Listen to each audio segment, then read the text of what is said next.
those people on that wall. Yeah. Of course, Ray Charles, Aretha Franklin, James Brown. Obviously, I can't see the name of them, but Curtis. And these two got me though. Ella. The second person, the woman in the middle, is Eleanor Fagan, known to the world as Billie Holiday. Billie Holiday. I was just saying, yeah. And the other person is the son of a dentist, an upper middle class young man who white folk couldn't do nothing with.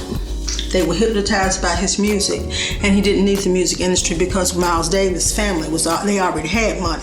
So when the Jews came for him, they had to give him what he wanted, the way he wanted it. So that's Miles. Mm-hmm. The same way each one of these people changed the music industry, because Ray Charles, as you know, owned his masters. Yeah. James Brown owned James Brown. So did Miles Davis, Billie Holiday.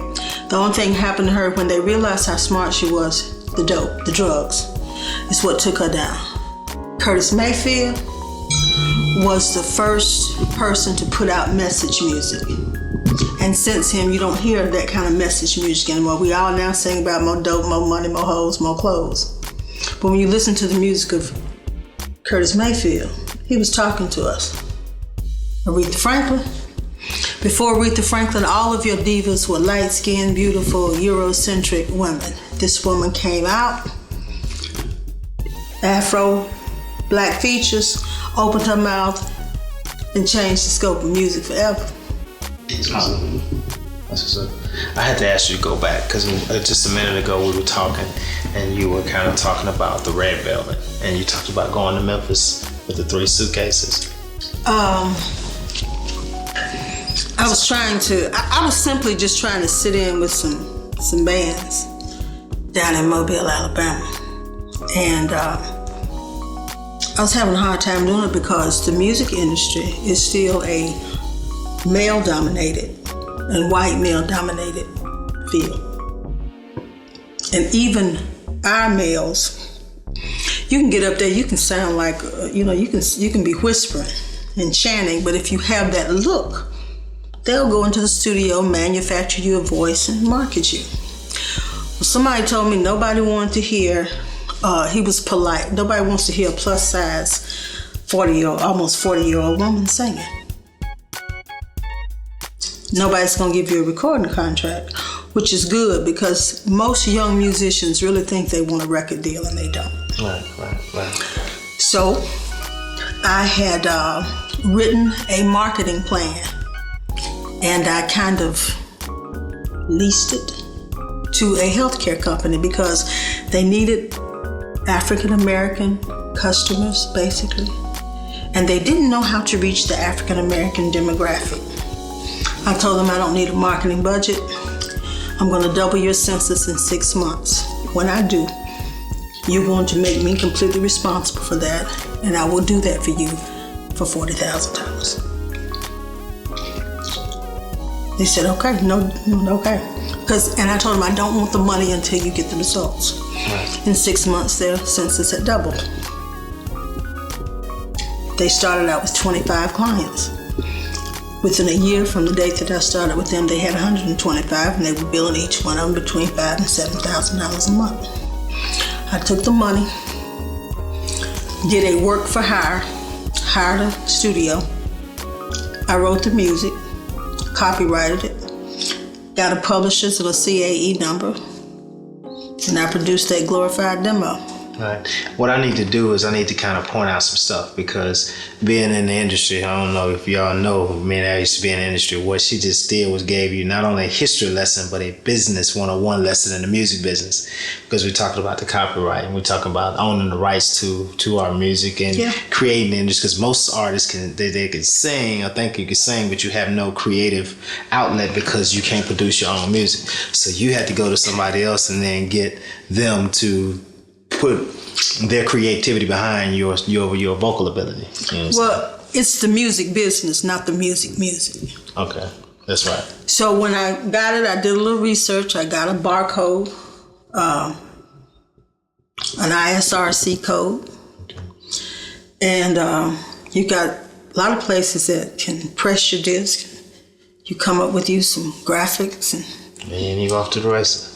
Put it in a digipack, hand it to a few DJs. But you also, I know they tell you that payola is illegal, but Right. it's still working. But between enough internet DJs and me talking enough trash on the internet, eventually people started downloading it. I made my money back. And the thing that bothered me most is that when I would meet these musicians, phenomenal musicians who have played on records that were hits. You hear the first few bars, you know the song because it was a hit. And these men have to choose between buying their medicine, paying their rent, buying groceries because they don't own their music. They didn't know. They were robbed. And now they're getting older and dying. And so I took that and I founded a social services and health organization called Music Heals Memphis to bring social services and health care primarily to musicians. And now that I'm here in Mississippi, I hope to bring it here to Mississippi. Yeah. Okay. So what is your advice to you, besides what you just gave to young musicians starting out? Because you said they don't want a record deal. So what do they want? Or what direction would you say they should take? Well,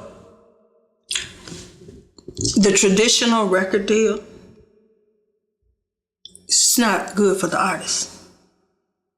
Okay? It's just not. Now, as much as I'm not crazy about the lyrics of the gangster rap that came out in the early 90s, those boys changed the game. They changed the game. Okay? So the artist has to see themselves as a product. You have to see yourself as a product. They no longer have artist development departments and record labels. So when you go to them, You have to be ready. You have to be ready. Package deal already. And you can't just be good because pretty faces and tight bodies. A dime a dozen. Dime a dozen. And I'll tell any singer, any diva, especially women,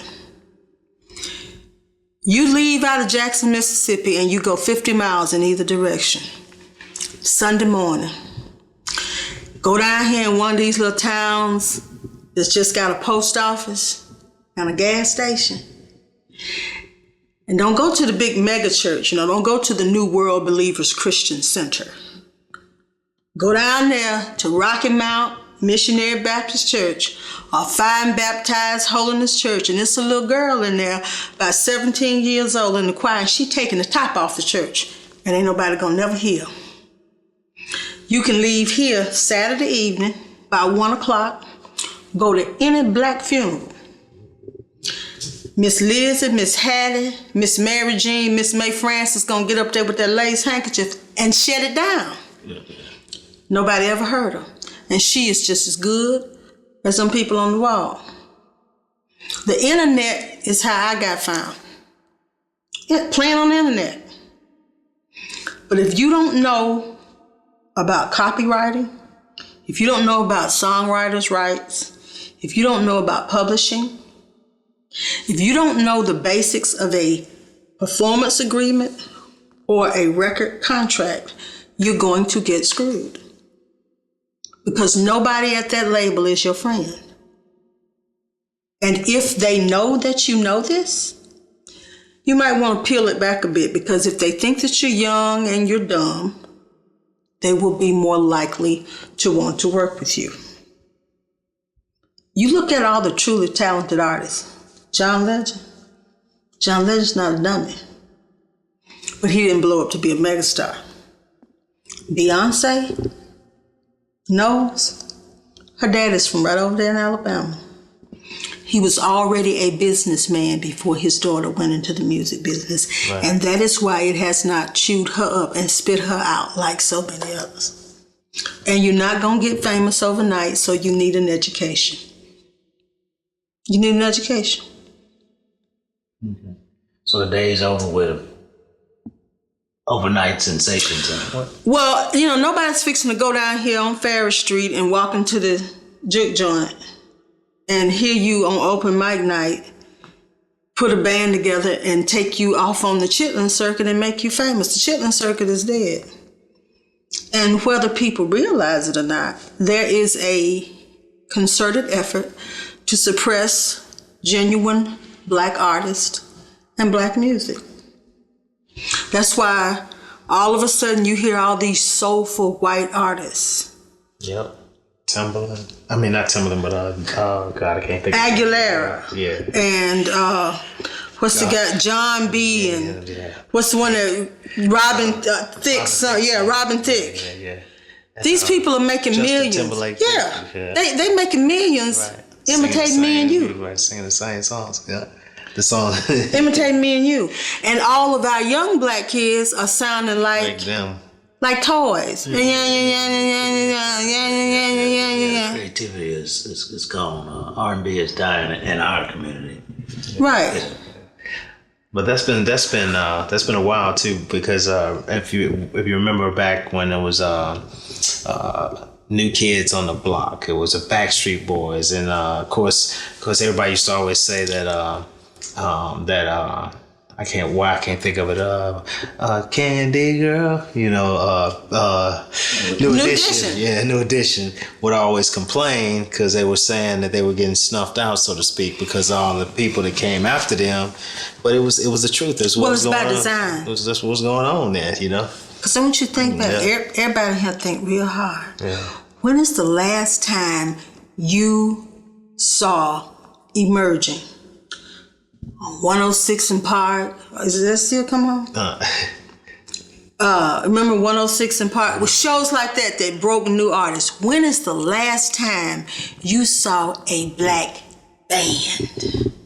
You remember the Ohio Players, Earth, Wind and Fire, Daz, Lakeside? Gap. When is the Gap band? When is the last time you saw 5 guys, 5 brothers? And when the lights come on, they standing there with horns and guitars. And when's the last time you saw that? It's a dinosaur. Yeah. Okay. Now here in the South, you still have a high school band. You do. In a lot of schools in urban areas, in larger cities up north, they don't have a band program. They don't have a band program. You remember when y'all were dating girls, their parents didn't want to let you in the house, all the nice girls. When you went to a nice girl's house, what did they have in the living room? A piano.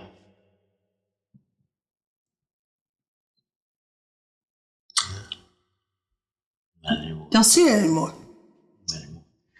Well, we're talking, just in case you want to know, we're talking to Red Velvet. Internet sensation, business mogul.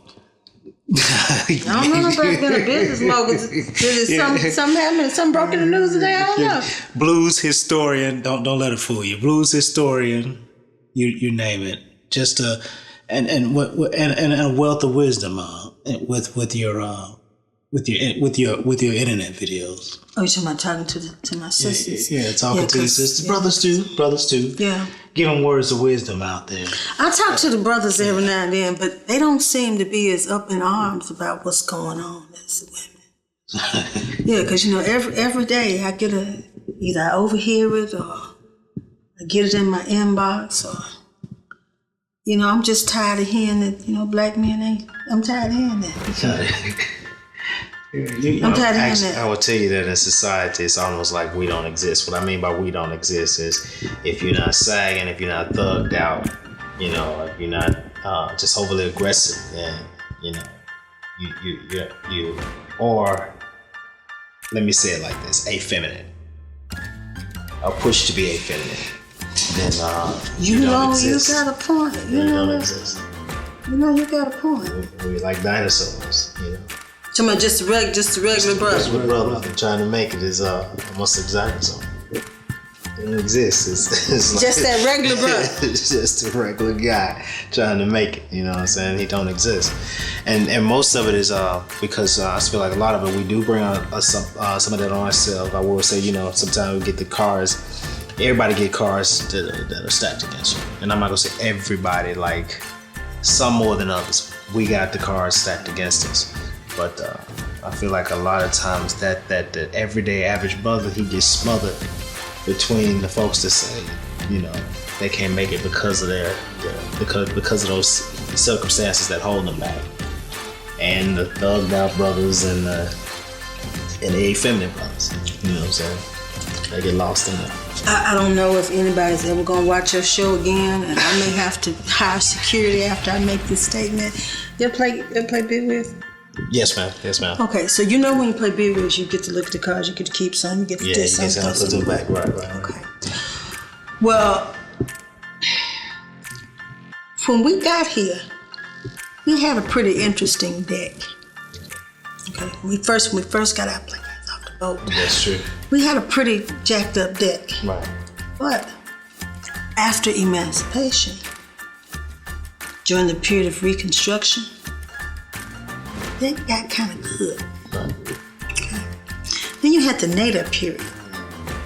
But the Democrats, the Ku Klux Klan, everybody, they was the same noise they trying to scare us about the Mexican coming over here taking our jobs. Yeah. See, they had to come start talking crazy to y'all and making y'all look like savages. Because see, now you all were able to compete on the free market. Just for Jim Crow. Right, for the white boy job. Right. But y'all had all the skills because y'all was the blacksmith, y'all was the carpenters, y'all had built everything. And our own communities too. Own communities, and then some of you Negroes had the nerve to go out there and starting your own towns and naming them Freemanville. Right. You can go in any state and find the town or a remnant of a town called Freemanville. Then you had the nerve to go out there at the intersections of Greenwood, Archer, and Pine and build a black thriving community, a black town. So we couldn't have that. So we shuffled the deck. And as black soldiers went to the war, they in the trenches, they come back, it's the 40s. Brothers got GI, we doing good. We started everything started getting good.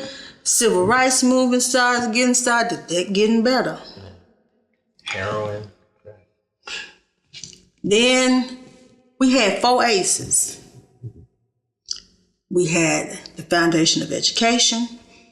We had family. We had a shared struggle. And because we had started owning land, Right. we was practicing cooperative economics. Them was the 4 aces. Okay. And here come the 4 horsemen. Dope, Yeah. welfare, integration. Yeah. And we shuffled the deck. We helped take the other aces out the deck because then came along the pseudo women's lib movement. And as my uncle would say, God damn, I reckon. Because between dope, welfare, pseudo integration, and the women's lib movement, we got jacked up. And once we got jacked up, see what I'm saying? Because see, I didn't need no job, Mr. Twin. I didn't need to be liberated. I didn't have no business following Gloria Steinem out in the street burning my bra. Right. I was already liberated. I had a job over here. I had a job when my black ass got off the boat. I cleaned their house, come home, clean my house. Raise their children, come and raise their children. See what I'm saying? Black women and white men always did what we wanted to do.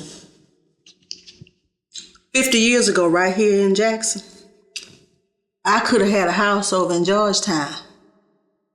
Okay? Mm-hmm. It could have been 9 o'clock at night, way after dark, and I could have still been over there in Fondren, and wasn't nobody going to stop me at the bus stop and ask me where I was going. Because I could have been over here working, taking care of some of these people, children, babysitting. They were going to ask me nothing. Nothing. White man leave out from over here, go over there in Georgetown. Nobody wasn't going to dare say nothing to Mr. Charlie. But you let Miss Elizabeth be over there in Georgetown after dark. Or your black ass be over here. after dark, it was going to be a problem. So black women didn't need to be liberated. But when that happened... The women's movement. Yeah, the women's movement, the white women's movement. Right. When they started making us believe that we were oppressed because they were oppressed, then they told some, the ones of us, we going to college, you got a little degree, you got one of them Alfred Dunner suits and some pumps, and we had the job and beads around the neck and some perfume. We had a job. So we were now told that we were marrying down if we married a skilled laborer. So we got on with the women's movement. Well, now black ass woman in Cosmopolitan magazine, but we felt like we had something in common with them. Vietnam comeback. Dope coming to the country. Women done getting liberated now. So they come over there and tell me, you put him out, he ain't got no job. He ain't doing nothing for it. We'll give you a place to stay. We'll feed you. All of that. So now I'm liberated. Getting ready to get liberated. They getting ready to bring the dope in here because they get you out the house. Then the 70s come and affirmative action come. Man, you got the same degree. We're going to go apply for the same job. Who's going to get a job? You. Woman. Right. Minority. Yeah. Double women. Killed the man out again. Snuffed him out. So over a period of time, they started emasculating the black men. And they started empowering black women to the point where, other than reproduction, So you weren't needed. you got me thinking two things. One, What? do you ever thought of a fix or a solution? And two, you're gonna have a lot of our fans mad. Well, the thing is, that's the truth. It's something that needs to be said, and I don't say again. When I was alluding to earlier, is that I feel like as a black man, we have a tendency to say, well, this is the reason why, and this is the reason why, as opposed to trying to focus on, well, what are your solutions? What are you going to do to me, or to internally to fix whatever you need to fix with you to get where you need to be? But it still need to be said. Well, here's the thing. I want you to go to the hospital tomorrow and just walk in there and tell the doctor, I'm sick, I need some medicine, fix me. First thing he's going to start assessing are your signs and symptoms. Right. He got to see what's ailing you. Sometimes it can be just the history. Sometimes he got to go and put you in the machines and see what happens. Because you have a pathology, which is what it's doing. And then you have an etiology, how it got started. Right. And everybody right now is looking at what's going on. And they know there's something wrong. But a lot of people under a certain age do not know how it got like this. You've got young ladies now, 25, 30 years old. Mom ain't never been married. Right. Grandma ain't never been married. Right. They don't know what it looks like. And even the males that's in their family that they love dearly, their brothers, their uncles, their cousins, they've never seen them really develop as males. Right. Because there's a certain sector of women, especially black women, they don't mean to do it. They don't even realize that they're doing it. But we have raised our daughters to be very strong. And raising men to be weak. Because we were afraid that if you grew up strong, if you were too powerful, that you would be killed. And over generations, we protect our sons because we don't want the police to kill them. Right now, if you go back into certain rural neighborhoods, or if you talk to people who were older, you ever heard old people say, don't take the trash out after dark? You ever heard that? Oh, yeah. Whose job is it primarily in the house to take the trash out? The man. Okay. Under the garage or somewhere near the house now, we have the big garbage bin. We roll it out to the street. Right. On trash day. Right. But back in that time, in the country, people had what they call a trash pile. Right. And it was several yards away from the house. Yeah. When the night riders and patty rollers was rolling, your son could take the trash out and never come back. And that's where that comes from. That's why in a lot of old black houses, you really believe that it is bad luck to take the trash out after dark. We have feared for our sons ever since they got here. It has been the job of this society to either emasculate or kill you, destroy them, right? Yeah. or make you a useful eunuch so that you're no threat to them. And you have some eunuchs walking around now. They're intelligent, they're smart, they're very useful, but they're no threat.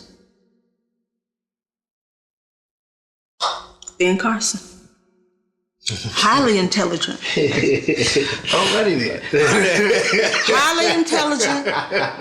Brilliant man. Smart. Right. He ain't no threat to them folks. Right. Now, somebody like... I would have to question you on the common sense side with Ben Carson, though. What? I mean, Ben Carson is a brilliant man. Right, I agree. I'm just kidding. Anytime somebody can open up a part of your body, go in there and fix it, he's a brilliant man. Right, I give him his dues. But Wait. the brother, he been neutralized. So the fix Is people have to first understand who you really are and what happened to you. If I had come and got you from your family, took you where y'all somewhere, Taught you a different language. beat your ass, Yeah. work the hell out you, give you substandard food, substandard housing, no health care, and even made you believe that God is white. I can make you do anything. I can create some social ills for generations. But if you ever find out what happened, you ever find out who you are, somebody show you what happened to you, it might take a minute, because cognitive dissonance is something serious. cognitive dissonance. Once you find out, and you start teaching it to your children, and they teach to their children, a couple generations, that's not going to be as effective. The first thing that we have to do is teach our people who they really are. We are the only people who would do this. I'm going to come get you. I'm going to take you from your folk. I'm going to mistreat you real bad. Give you a real dirty deal. I'm not going to teach you. I'm not going to let you read. I'm not going to let you write. I'm not going to let you learn anything about who you are. And then one day, because of the law, you're free. I'm still the same person that's been doing you real bad.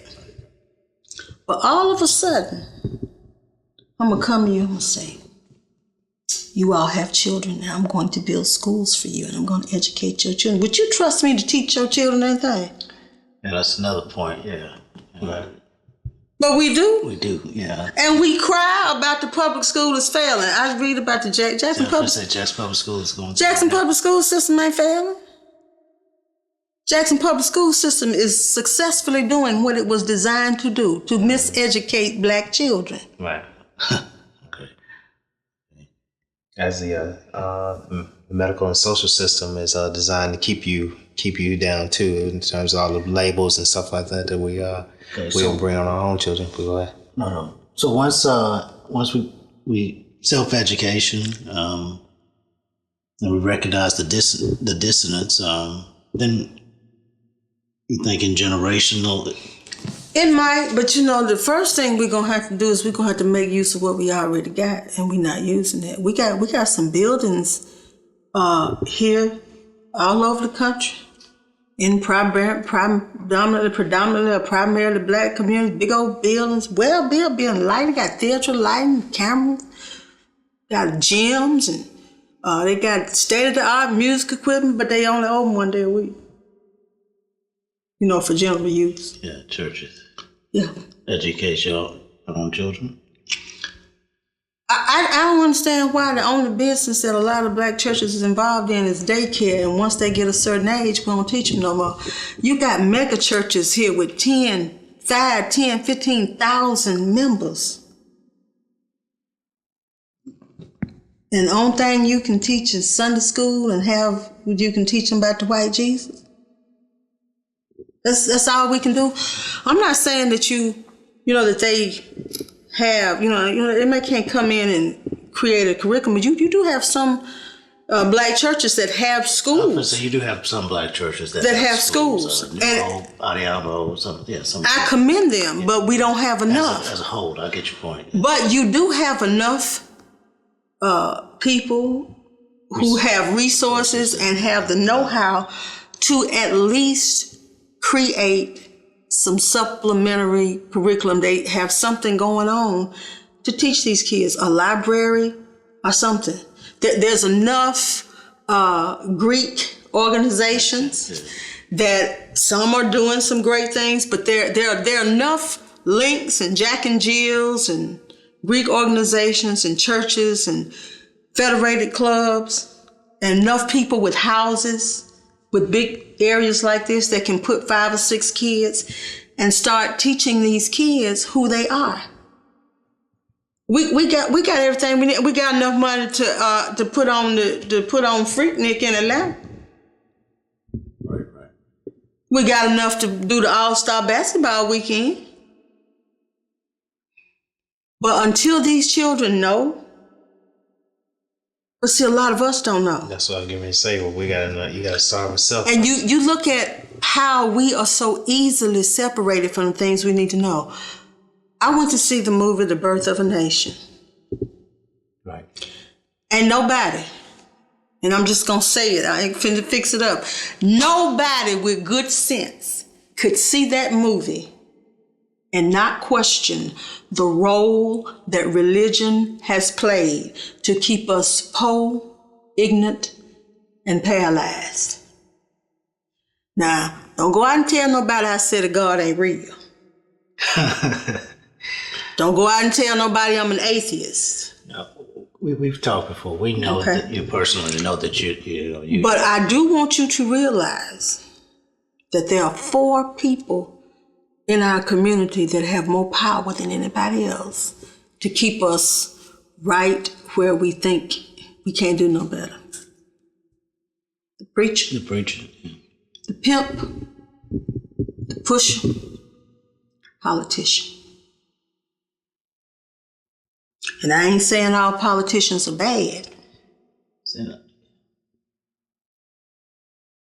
I'm not saying that all preachers are not teaching people to be self-sufficient and to become self-aware.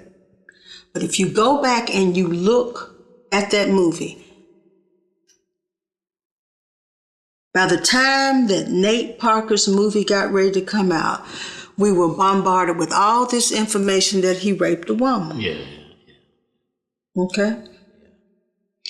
But this weekend, didn't surface until the movie came out. Because black women, or women in general, see movies, they spend the money, they drive, they mobilize the house, go see the movie. Not to say we condone anything, but the point was clear that it didn't come out. Clearly, it didn't come out until that movie came out. Yeah. And so we got all up in arms about what Nate Parker did. Instead of going to see the movie. Still going to see the movie, but I bet you couldn't get up in, and I ain't got nothing against Tyler Perry all right with me, but I bet you couldn't get up in, Boob 2? Yeah. Right.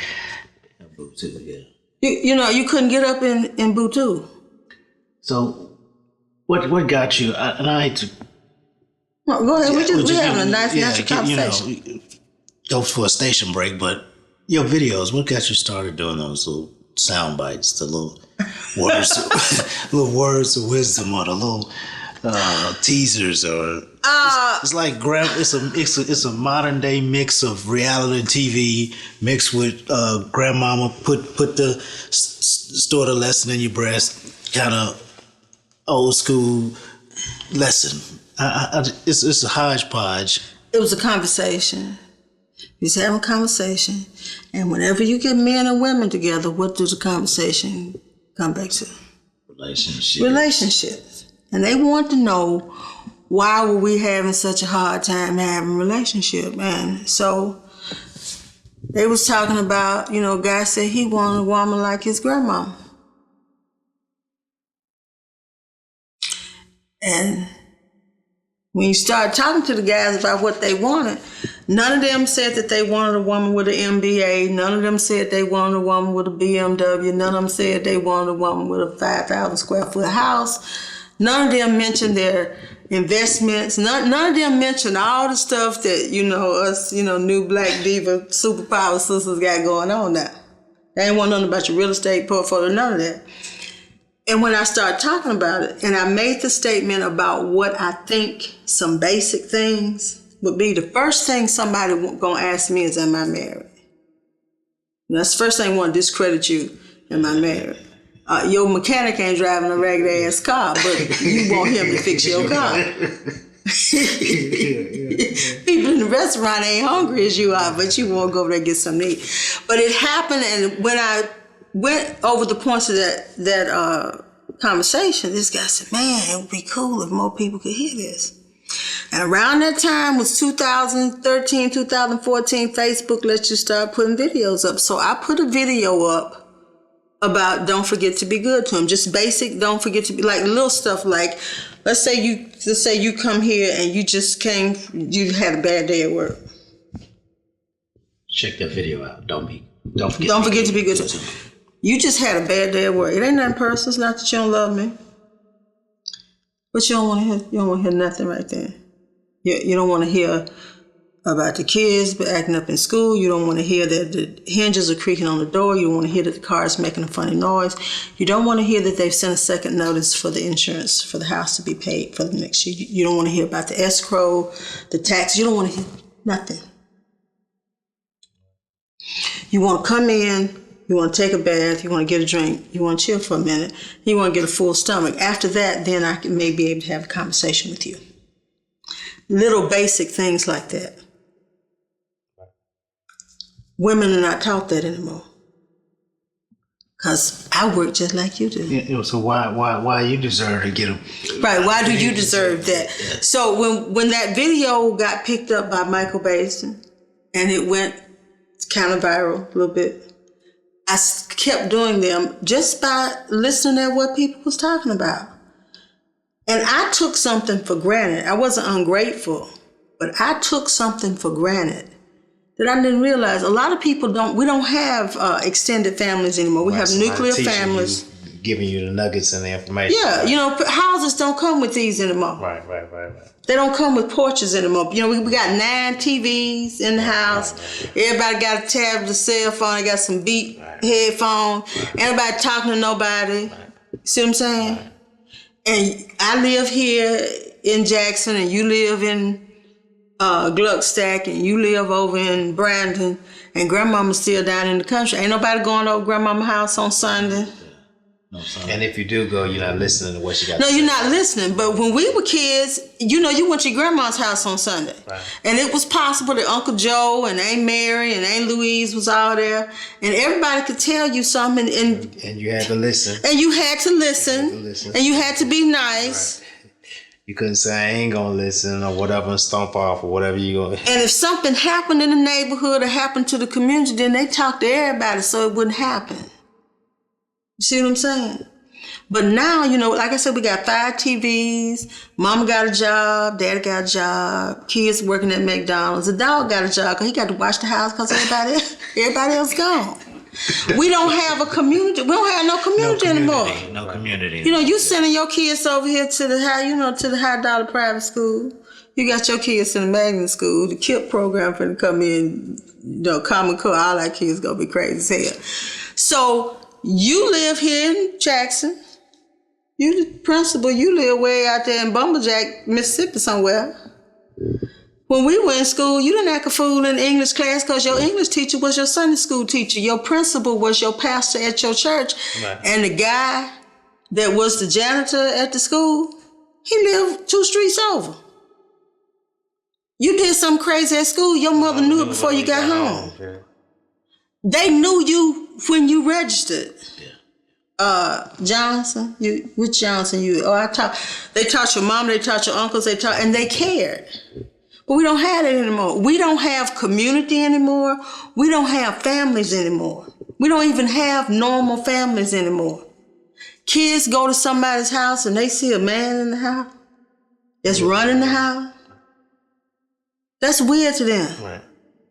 My grandfather, he's mellowed out now. He's 92 years old. When you got up in the morning, got the newspaper. You better not mess up the newspaper. If you open that newspaper, you better put it back. Just it better be just like when the Clarion pressed it. Right. Because you think about it. When you look at people now, regardless of what our dysfunctions are, people that's kind of like still got a little good sense, they still know that, okay, I might can't change this, but I know this ain't right. They had men around them. Men. You know them kind of men when, you have been around somebody's house, their dad to pull up in the yard, the dog even go get up on the house. Yeah. You had them kind of days, your mom be on the phone, girl, let me go. Earl done pull up in the yard, let me get out the phone. Yeah. Yeah, you don't have that now. Right. They keep talking nowadays. And I'm not saying that, we got to be like, what's the lady name? June Cleaver, go to the door, you got a pot roast in the oven and pearls on. But we've lost a lot of who we are. Because we really thought that we were going to be better off when we assimilated into this other culture. And we lost us. And you got to understand now, whatever it was that we had that kept us through the holes of them slave ships, auction block, down in the slave quarter, whatever it was that we had that brought you across the transatlantic slave trade, that we had is more powerful than crack. It's more powerful than dope. It's more powerful than gun violence. It's more powerful than teen pregnancy. It's more powerful than low test scores. It's more powerful than all that. We are the same people. We have the same DNA. But it's one thing that we don't do. People like to talk about the success of the Asian people. You know something that Asian people do? They honor their ancestors. They almost worship their ancestors. You have picked up U.S. News World Report and see where there's a crisis in the nursing homes of Japan and China.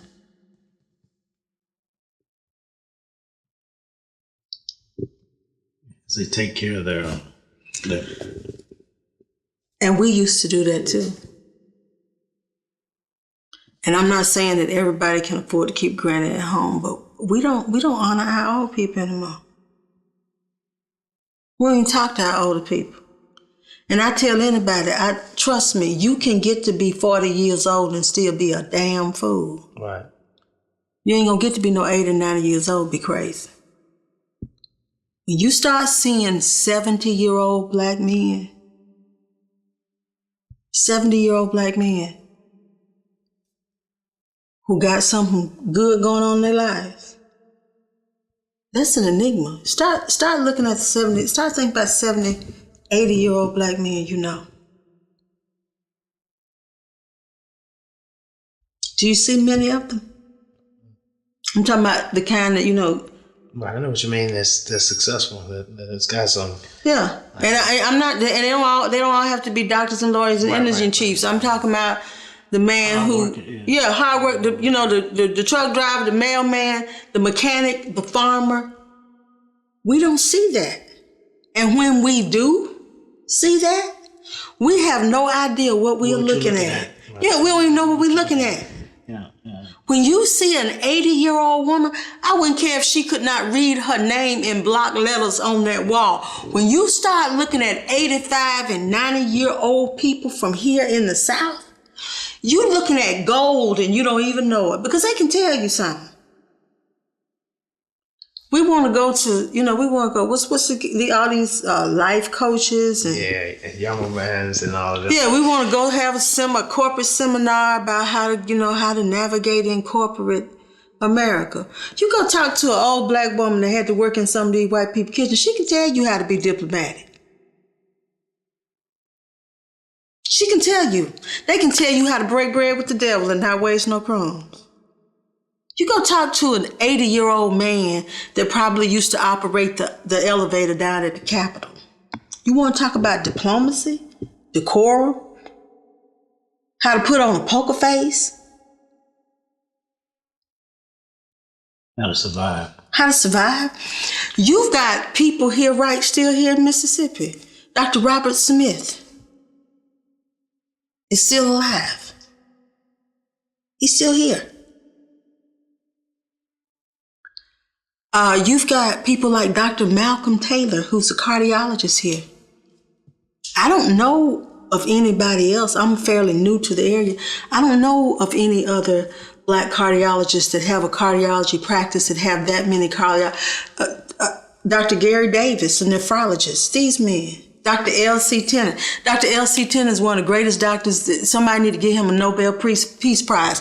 He opens up in the morning. He takes care of veterans. He goes up to Canton. He takes care of these people at night, and whether they can pay or not, he gonna still see about them. And if the millionaire's in his care, and if the pauper's in his care, they're gonna get the same care. Dr. Robert Tatum, Dr. Mark Muhammad, Dr. Obie McNair, Dr. Hicks, Dr. Rayford Smith, these people. And a lot of them came from regular humble beginnings. But if they ain't rapping or they ain't playing ball, these people can tell you something. I talk about these people because right now, we can go over there to the University of Mississippi, just go up in there, you get you some financial aid or a loan, and your mom and dad got some money. You can go do what you want to do. Can you imagine talking to a 65, 70-year-old doctor? Can you imagine what it was like trying to practice medicine in Mississippi 40, 50 years ago? Can you even imagine what it was like 40, even in the early 70s, to come to Mississippi talking about you finna be a doctor? And in a black neighborhood to service black. Anybody. A lot of people don't realize that at one time, a young black woman right here in Mississippi and over here in Alabama, where I'm from, could go to the doctor and say she had a stomach ache. She might just have a bad case of stomach virus. They put her in the hospital, they would give her a complete hysterectomy.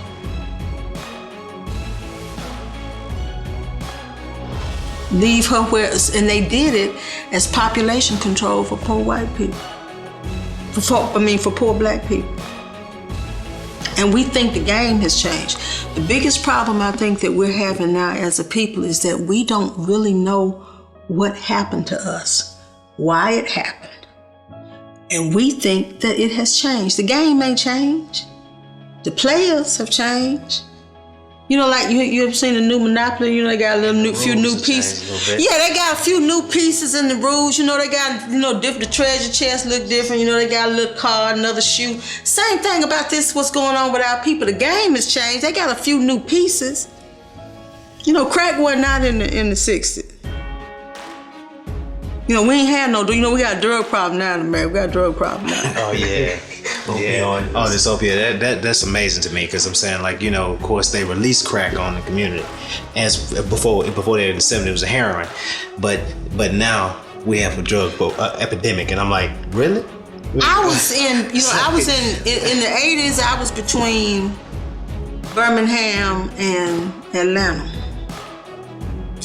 And in the 90s, I was between Atlanta, Alabama, Mobile. Then I was between Mobile and Memphis, and now I'm here. And I can't, recall, because I don't care where you get your mail at now, you still got to go back to the hood, get a good haircut, get your hair fixed, get a good chicken dinner, fish plate. I can't remember, I don't remember, where was the 1-800 crack deal? Right. I ain't said 1-800, but then all of a sudden, 1-800 call me. Right. You go to the drugstore now, you go there and buy you 2 boxes of Sudafed. They gonna want your name, fingerprint, Right. Go in and say, man, look, I need to get 4 boxes of Sudafed. You're going to jail. He gonna say, okay, I'll be right back. Right. Okay. jail. Keep on going to the doctor. Go get your prescription filled now. And let them people see where you went to North Mississippi and got you some opioid prescription. You got you some opioid prescriptions up from a doctor up in South Haven. You got one last month here in Jackson. Go down there in November next month and go down there to Hattiesburg and get you another one. They're going to say, would you wait right here? We'll be right back. But back in the day, you could go over there in Walmart, the dollar store, buy all the baking soda. Right. Wasn't nobody going to say nothing. So we got drug problem. Right. It's amazing to me. But it's I still say it's the game. It's a part of and it's the and I hate to say it. I mean it's the skin you in.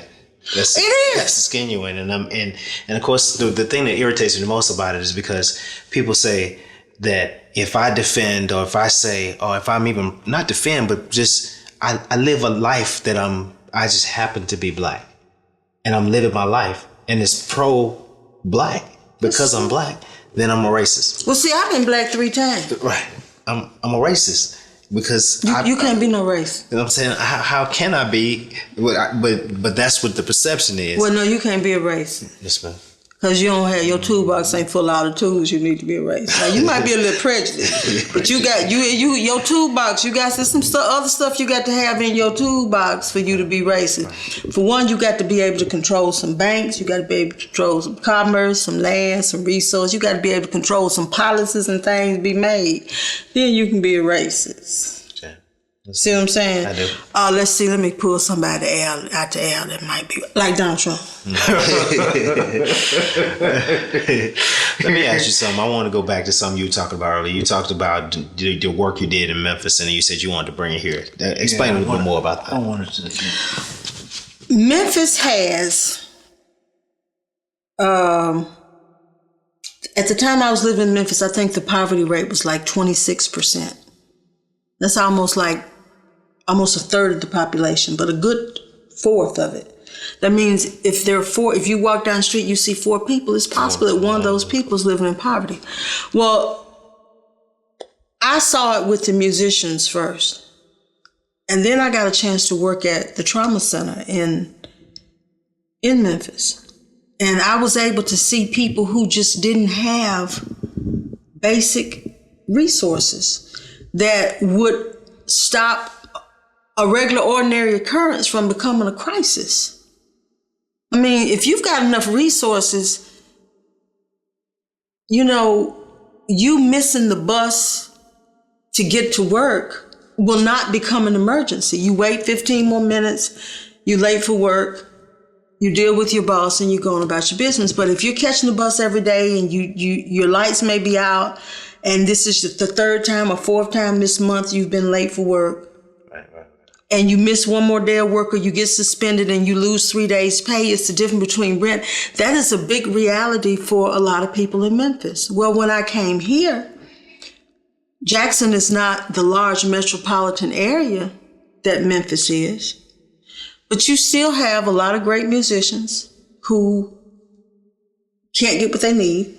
Right. You still have a lot of people where, even if they're not musicians, because it was primarily for musicians, but you still have a lot of people here who cannot navigate. They don't know how to navigate the healthcare delivery system. They don't know how to get around all of the landmines to get the social services that they need.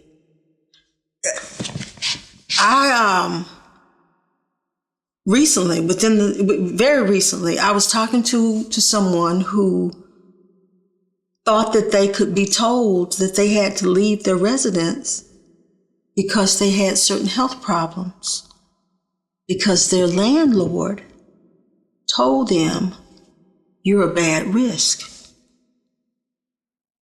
And this person was getting ready to pack up everything that they had to leave their apartment because they believed that just because this man told them that they had to leave. And even if you broke, they didn't know about the lease. Right. Yeah. They didn't know that even if you did violate the lease, they had to have you had so many days. Right. The eviction notice. And I was just, and this wasn't in 1917. This was in 2017. And I know that we got a lot of things in place, but apparently it's not enough. Do you have information to the point where you have if you say, well, if you contact me or contact my website, then I can help you with. I haven't built the website here yet. Okay. I still have to go through, you have to file to make sure you get your name or that you can do a DBA. So I've got some homework that I have to do. Right, to bring it here to Jackson. Right? To bring it here to Jackson. And then that's when I'm going to all these wonderful people that I see, because there's a lot of money down here in Jackson. I see people driving BMWs and Mercedes, and I see people in the newspaper, they having big balls, and they got on fancy dresses. Like that, but y'all hadn't seen our house, you know what I'm saying? So, I'm saying they go on these big balls, and I'm seeing where they having these big $1 million galas, and everybody got on tuxedo and dress. So I know that when I come here and I start working with certain agencies to be an extension or an ancillary service, or I'm sure that I will be able to find, the benefactors who will be able to make this possible. Because we're going to do it right. We're going to have a board. Right. So I can have some smart people. I got to have some doctors and lawyers and butchers and bakers and Indian chiefs and all that. Well, I got to go to something else. You said, because we kind of touched on it and I guess kind of skipped over a little bit. When you was in Memphis, and I guess also in some previous conversations, you said, I almost want to call it the Hall of Fame, so to speak. The I Am Blues tour. Oh, we were at a blues showcase. Okay. And I ain't see no black people. I mean, I saw one every now and then, but it just, I wouldn't go to, I don't think I could go to an egg roll festival and not see no Asian people. That's what's up. So when we got there, they had a lot of bands, and so I decided that I came to the conclusion rather that they was like, better right, mama. They liked the music, but they ain't know where it came from. So during that moment, we just kind of told them where the blues came from, what it really was. And in the power of that narrative, along with some props and some of the singing, they got it. And I came home and I started thinking about how useful that would be as a living exhibit. Because when you go see a blues exhibit, I've been to a museum, they say it's a blues museum. Right. You see some hats and harmonicas and shades, old suitcases, guitars. They might have a few bowls of cotton over in the corner, and they have some nice big posters where you can read about what happened. And they might even have some blues music. They have some stores like Muddy Waters, Howlin' Wolf, people like that. But do they ever tell you where it got started and where it came from? No. Oh, it's not a living. So I decided to put together a presentation called I Am the Blues. It is a living exhibit in which I become a griot through narratives, through song, through images, through props. We use actual leg irons, whips, nooses, actual reproductions of the slave auction marketing posters, if that's what you want to call them, because they used to advertise that they was going to sell us, how much we was going to be going for, just like a car. They tell you we got a 2017 Maxima with so many miles on it at the car place. They would do that for us. So we create this scenery where they see where this came from. And we do that for maybe the first 30, 40 minutes. Then there's a brief intermission. And then we come back with a band. And we do the house rocking, show enough real blues where you can almost smell the fish grease in the air and be sitting around waiting for the fight to break out. So how would somebody see that? I mean, so you did have to call you to come out, or We could. Right now, we have been talking with the B.B. King Museum about bringing it there. Okay. I have spoken with a actual African American Cultural Heritage Museum in Louisiana to bring it there, but it's available. Right, so they just contact you to have it brought to. They can go to the website iamtheblues.net. Okay. Or redvelvet.com. You spell red with 2 D's. Or they can call me at 901-258-6565. It's a Memphis number, but it's here in Jackson. Okay, say the number one more time. 901-258-6565. Okay. And they can have whatever version they want. They can have the storytelling version where it's the simple version. They can do both. Now, I wanted for folks that just didn't really get it, besides just because to me, people have knowledge, a wealth of knowledge, and you don't have to have the accolades behind you necessarily to be able to have a wealth of knowledge. But for some folks, you don't. Well, I just don't believe that. I don't buy into that. I don't buy into that. Oh, I believe that people have a story to tell. You know what I'm saying? And people, but for the folks that believe that you have to have accreditation, so to speak, to be able to share the experience, okay, or to be able to validate the story. Talk more about the Real Velvet experience, the album. So the album? The album. Because, guys, if you didn't know, Real Velvet was an artist. And if you didn't catch that part, because besides the internet sensation that she is an artist. He is an artist. Well, I don't. Self-made, by the way. I have a nursing degree. Yes, ma'am. That's how I make that's how I keep the lights on here. I go to the hospital to see about sick people. Yeah, what's up?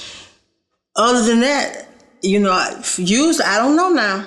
I don't know who your audience is, because, for some people, if you don't have more degrees than a thermometer, they don't want to hear nothing you got to say. You don't know what you're talking about. Mm-hmm. But I will say that, Bill Gates was a college dropout. That's what's up. Now, you need a master's degree to work with Bill Gates for him to cut you a check, but Bill Gates ain't got that. Right. You follow what I'm saying? I do understand that. Okay. Yeah. And I don't have no problem, with degrees. Like I said, thermometer got degrees. But it ain't one for damn if it can't tell you if the water hot. She got a few degrees. No, I don't. I'm a nurse. Right. Just a regular nurse. But now what I used to do is that if you was doing something and you looked like you was real good at it, I would watch what you was doing and let me tell you how you did it. Now, if you just so happen to have, been in school, if you was pastry, you was making pies in there and your pie crust come out real good. If you happen to have gone to a French pastry school, that's good. But if your grandmama taught you how to do that, I just want mine to turn out that way. So, if you're doing something right. Then that's what I prescribe to. Right. Like you take Dick Gregory. Right. Which we have opportunities. I love Dick Gregory. And he was we loved him. No, because Dick Gregory knew what was going on. Right. Yeah. And he liked us. He liked y'all. Yeah. Did you realize that a lot of times when Dick Gregory was in the presence of a lot of people, could y'all not tell that he was kind of like really just tolerating them? Yep. Yeah. Oh my goodness. Yeah. He said, "Son, do you did?" Yeah. But no, I mean, if somebody asks me a question, yes, ma'am, and I don't know, yes, ma'am, I don't have no problem saying I don't know. Right. And if they ask that question, real intelligent man, you ever had somebody ask you a question so serious it make you want to go find out what the hell they talking about? So, I don't have a problem saying I don't know. Right. But as I've lived long enough, I'm very proud to say that I have collected some people in my life. Right. That I can go get the answer. That I can say, hold on, Jimmy, I don't know, but I know somebody that can tell you, hold on. Right. So, I mean, if somebody asks me something, I tell them what I know, or I'll go, look, let me tell you who you talk to. Because I don't know how to build a house, but I live in one. Right. Right. What you're hearing is old school wisdom. I mean, you're hearing some wisdom that You just don't around get old people. You don't get it no more. Well, we ain't got no old Expressions, people. We ain't got no old people. Stop with the old stuff. You know what I'm We saying? don't want to be old. We don't want to be old. I'll be 50, my birthday next year. Right, you wearing it well though. Right, but see, nobody don't want to be 50 because people coming up now. I'm just saying, you wear it well though. Right, and it's just good. I mean, you got no problem that you get your little witch hazel, wine, sex. Hey. My mom watching. Who you watching it? My mom. This is Cal. Your mama watching it? Your mama watching it? Okay, you No, got. I'm sorry. You Cal. go ahead. Wait a minute. Hold on. Your mama This is watching. Cal. You go ahead. You go ahead. Your mama watching. Go ahead. This is Cal. So we can't talk about sex.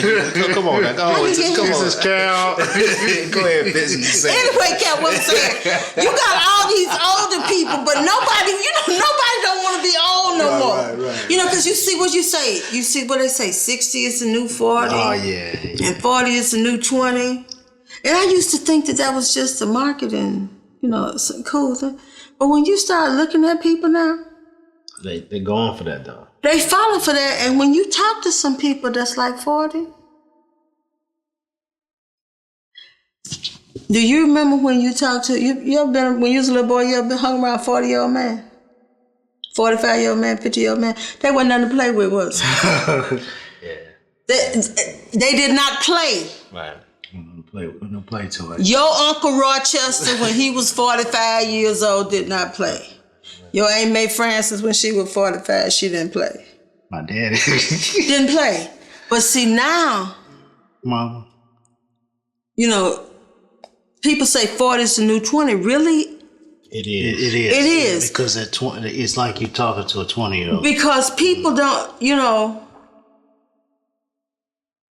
I have a coworker that was joking with us about, we was talking about going out and getting turned up, and he said it was raining one Friday evening. We was getting ready to get out of work. He said, y'all too old to be out here in these streets when it's wet. Then he said, you know what? Y'all too old to be out here in these streets when it's dry. You don't have people that want to be that person. Everybody want to be their kids' friends. We want to raise our kids by the Dr. Spock book. Dr. Spock, how many children Dr. Spock had? Now, he had no children. Period. Dr. Spock had no children. Of course, now he's the doctor, though. He got doctor in front of him. You get the doctor in front of your name. You can decide. I'm gonna say what you If you, especially with our people, and don't get me wrong, I'm not knocking education now. I understand. You understand. Because you got to have your work permit. Right. You don't get no work permit, you don't get no job. And we are taught to go get a job. We ain't taught to create a business. Right. Your dad done built all these houses over here. Your dad has got a construction company. You're not taught to go, son, why don't you go and one of y'all be an architect, one of y'all be an engineer. And come on, help me. One of y'all go promote be an this accountant and business. come promote this business. We want you to go get your job so you can put on your suit. Right. So you don't have to work like this no more and all this kind of stuff. So you can go. Okay. And that's how come Jose and Lupe them come over here building everything. But if you get doctor in front of your name, you ain't got to have no common sense, no mother wit. Your granddaddy might have had 6th grade education. He got 200 acres of land down there in Simpson County, Right. free and clear. Right. You got an I MBA. ain't got nothing. Yes, you do. It's 10 feet between your house. No, it's 10 feet between your house and the fence where your neighbor's house is, and then it's 10 feet on the other side. So you got 20 feet between you and your neighbor, and you got a house, and you got a More of yourself. you got a nice, you got a nice lease on your car. You got some clothes. You look good. You got a chip on your MasterCard now. Yeah. Yeah, you got parking space in the company garage. But if you go and get this one more degree and get that doctor, it's kind of like water. If you get that one more degree, you'll be boiling. You get that one more degree, you can sell ice to Eskimos, you can sell convicts a chain, you can sell matches to the fire department because they would believe everything you say. So go get you a doctor. And now that you can go online, you can almost stand there, pay a tuition and print your own diploma. Now everybody going to school. White people get, she got something against online degree. But it's so simple now. I'm thinking about going back and give me a doctorate degree. See how just see. See if I can get people to listen to what I'm saying. Oh, You already man, got listen, you got them listening you now. already got them listening now, and All I want people to do, all I want us to do, is sit back and realize that some of what we've been told, it ain't right. Yeah. We didn't get a chance to get you to sing, or we didn't get a chance to sing a little We'll bit. do it next time. We had all that in mind. Got the piano back there. It'll be all right. You can't give people too much for free; they won't appreciate it. You're right.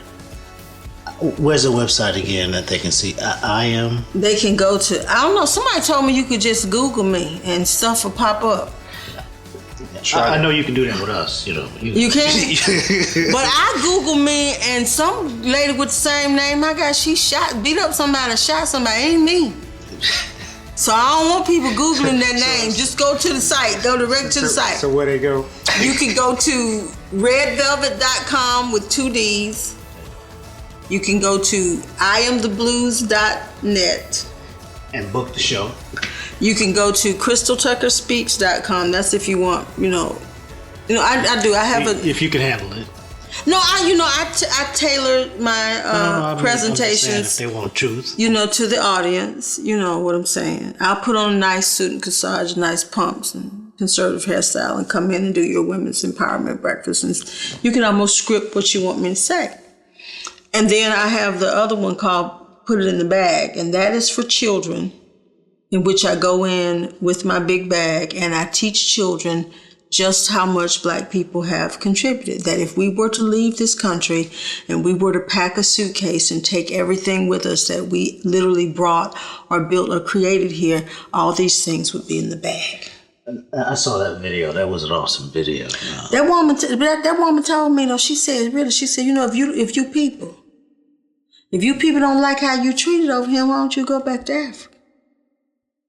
And she was serious. But she didn't know. She didn't know what all we had done. Yeah. And it's all right for her not to know.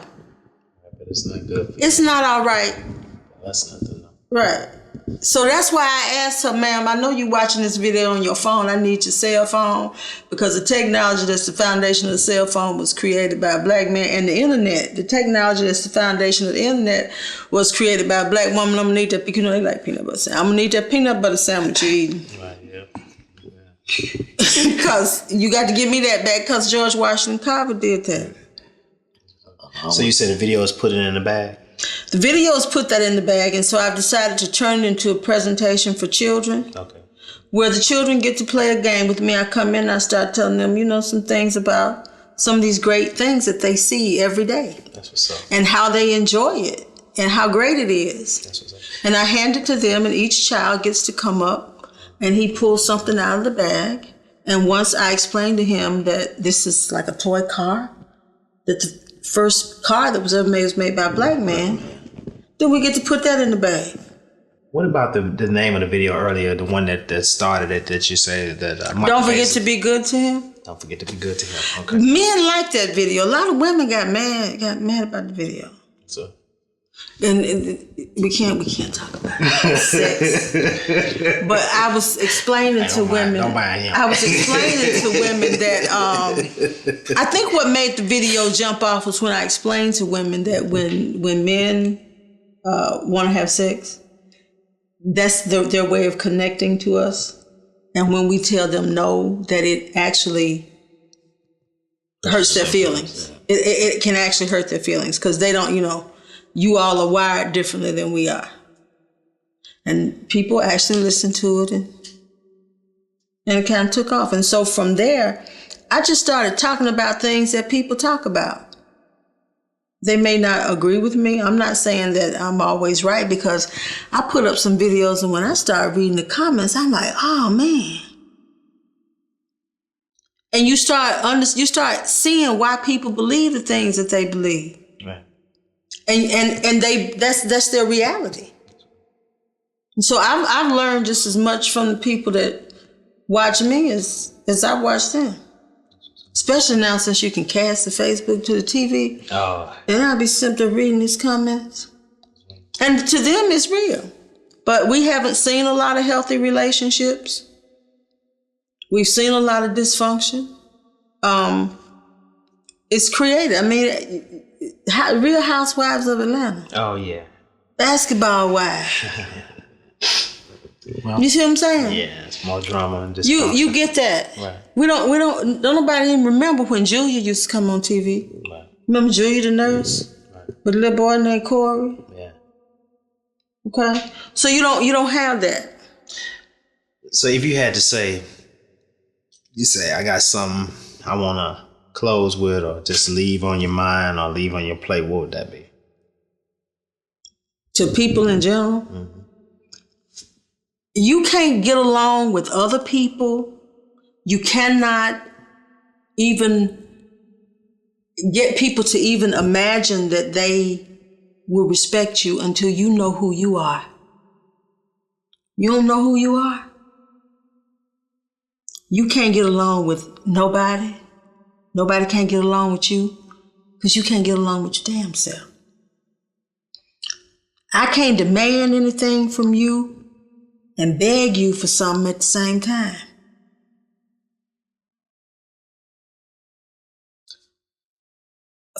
I want to see people, my people. The reason why I do those videos, I want to see my people know who they are. I want them to know just what they're capable of doing. I want them to know that it is very possible for us to live as a free people, but it ain't gonna be free. Right. It's gonna cost something. Right. Right. Yeah. And it's not gonna be easy. And if we wanna know how to get free, all we gotta do is go back a couple of generations and talk to them old people who had it going on. They had it. They had all the pieces of the puzzle dumped out here on the table, and then we came along with this good shit we done. You remember when your grandmama didn't have to have the last word talking to your granddad? Yeah. He would come in and talk, he'd be popping out talking crazy. Let's say your granddad's name was Mr. Johnson. Your grandmama said, okay, Mr. Johnson.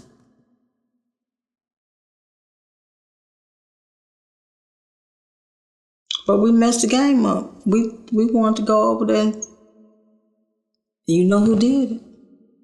Middle class black people do. We did it. Cause poor black folks didn't have enough money to go eat in the white man restaurant no way. They couldn't stay in the hotel no way. So what damn difference do it made if they integrated? Your black ass wasn't gonna get, poor black ass wasn't gonna get to be a member of the country club no way. So what did you give a damn if the country club got integrated? Right. But you over here, you. Wait a minute. How come he get to be? Because I'm just saying, he the regular brother. You know this. Look, saying, good twin, bad twin. You the Pullman part on the railroad, right? Right. You the Pullman part on the railroad. You just want to make sure that you're getting your right money for your right job so you can take care of your kids. You ain't finna come over here and be a member of the country club. You ain't got them kind of coins. You don't give a damn if they integrate the swimming pool or the country club. That is correct. You don't give a damn. But you, Mr. Graduate of, you want to be able to show that your accomplishments set you apart. You have achieved these things. And you just as smart as a white man. You didn't even get a chance to go to his school. They let you in school. You come back in with this piece of sheepskin. Why can't you get in the country club?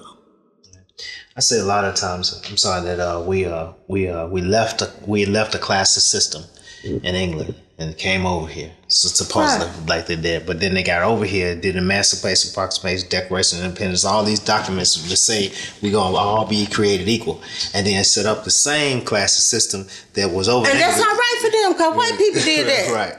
They did that. Right. My problem is the stuff that we started doing. We follow behind them and following suit, trying to get all this class and so this classism was the root for the racism. Because I got to be higher, and whether or not I'm whatever organization I belong to, I got to be better than you. You know what I'm saying? Yeah. And see, that comes from, I guess if I was going to leave anything, I guess, that all come from looking up the monkey's ass, trying to find out where the circle's going. Okay, we have been talking to